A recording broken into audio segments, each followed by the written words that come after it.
Hello tout le monde, je suis très heureuse de vous retrouver aujourd'hui pour un nouvel épisode du podcast Onae. Et aujourd'hui, on va parler d'un sujet qui touche énormément de personnes, mais dont on parle finalement assez peu en profondeur.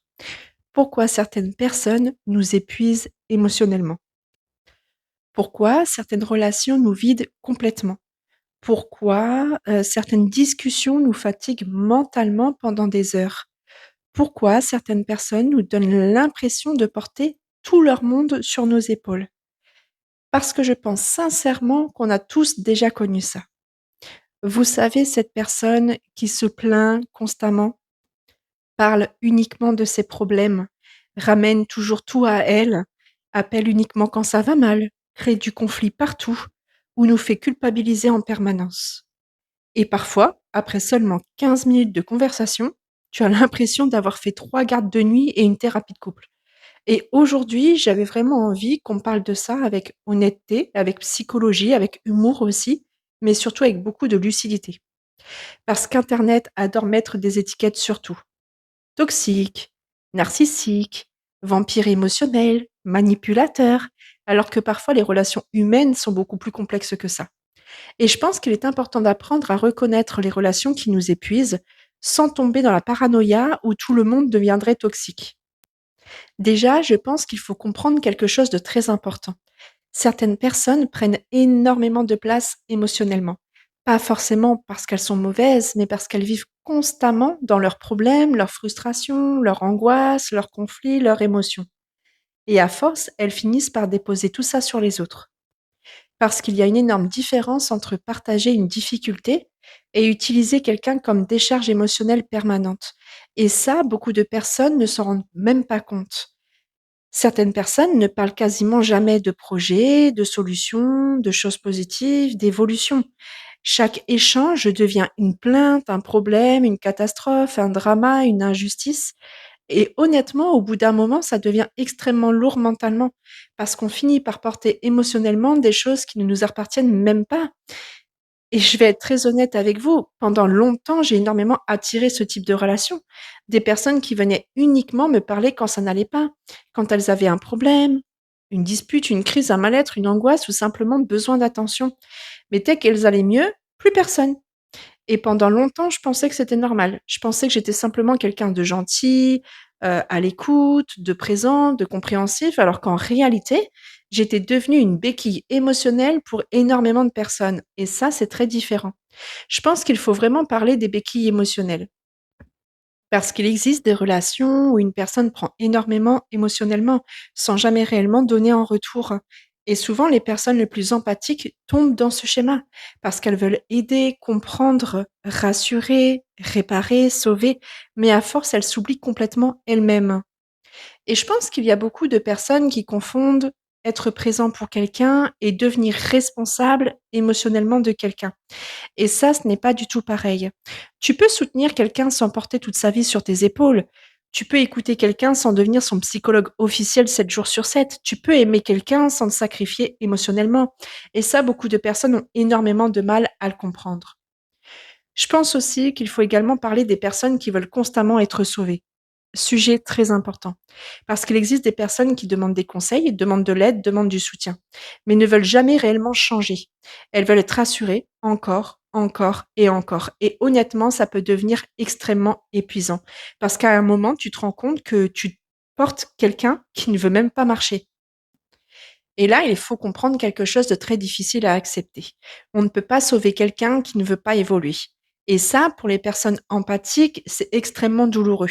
Parce qu'on croit souvent que aimer, écouter, soutenir, être présent va forcément aider la personne à changer, mais non.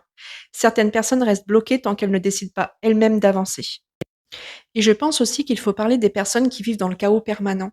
Tu sais, ceux qui ont toujours un problème, toujours une dispute, toujours une urgence émotionnelle, toujours un conflit, toujours une catastrophe. Tu as l'impression que leur vie est une série Netflix avec 18 saisons et aucun scénariste fatigué. Et le pire, c'est que certaines personnes finissent presque par avoir besoin de ce chaos, parce que le calme les confronte à elles-mêmes. Je pense également que certaines personnes deviennent dépendantes émotionnellement des dramas, parce que le conflit attire l'attention, le chaos donne une sensation d'intensité, La souffrance crée du lien et certaines personnes ont tellement vécu dans des relations instables qu'elles ne connaissent même plus le calme émotionnel et ça, c'est très profond psychologiquement.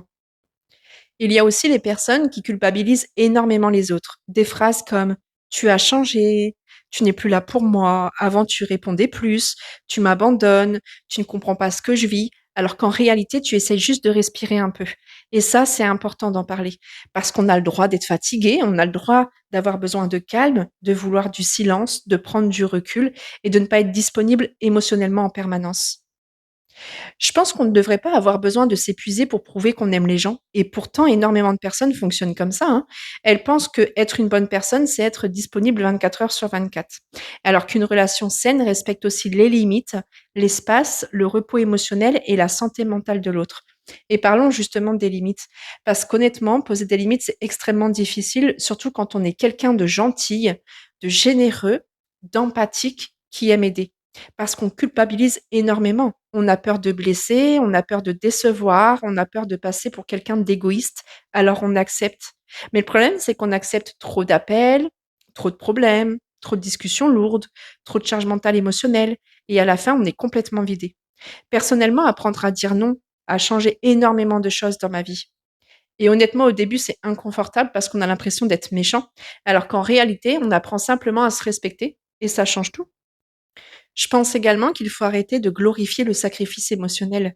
S'oublier complètement pour les autres n'est pas une preuve d'amour, c'est souvent un manque de limite. Et je dis ça avec énormément de douceur parce que j'ai moi-même fonctionné comme ça pendant des années.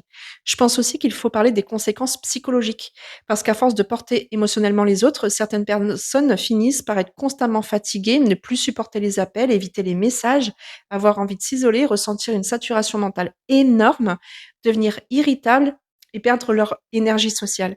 Et parfois, elles culpabilisent même d'avoir besoin de solitude, alors qu'en réalité, leur cerveau essaye juste de récupérer un peu. Il faut aussi dire quelque chose d'important. Toutes les relations compliquées ne sont pas toxiques. Certaines personnes traversent simplement une période difficile. Et il faut réussir à faire la différence entre une personne en souffrance ponctuelle et une relation qui nous détruit durablement émotionnellement. Parce que sinon, Internet finit par nous faire croire qu'il faut couper tout le monde au moindre problème. Alors qu'en réalité, certaines relations ont simplement besoin de communication, de limites, de distance ou d'équilibre. Mais il faut aussi être honnête, certaines relations nous détruisent à petit feu. Et parfois, le plus difficile n'est pas de reconnaître qu'une relation est lourde. Le plus difficile, c'est d'accepter qu'on mérite mieux. Parlons également des réseaux sociaux, parce qu'aujourd'hui, énormément de personnes déversent leurs émotions absolument partout. Stories, messages, publications, commentaires, drama public. Et parfois, on absorbe énormément plus qu'on ne le réalise. Je pense que protéger sa paix mentale est une forme de respect envers soi-même. Pas de l'égoïsme, du respect. Et ça, beaucoup de personnes ont encore énormément de mal à l'accepter. Et si vous vous reconnaissez dans cet épisode, sachez une chose, vous n'êtes pas obligé de porter le monde entier sur vos épaules. Vous avez le droit de respirer, de prendre du recul, de ne pas répondre immédiatement, de protéger votre espace mental et de choisir des relations plus équilibrées. Tu peux, si tu le souhaites, retrouver sur mon site Onae plusieurs accompagnements autour de la protection, de l'éloignement des personnes toxiques, du nettoyage émotionnel, ainsi que des rituels, des guidances également pour toutes les personnes qui ressentent le besoin et qui ressentent également une énorme fatigue relationnelle. En tout cas, j'espère sincèrement que cet épisode vous aura parlé et dites-moi en commentaire, avez-vous déjà connu une relation émotionnellement épuisante ou au contraire, avez-vous déjà eu du mal à poser des limites? Prenez soin de votre paix intérieure et on se retrouve très vite pour un prochain épisode du podcast Onae.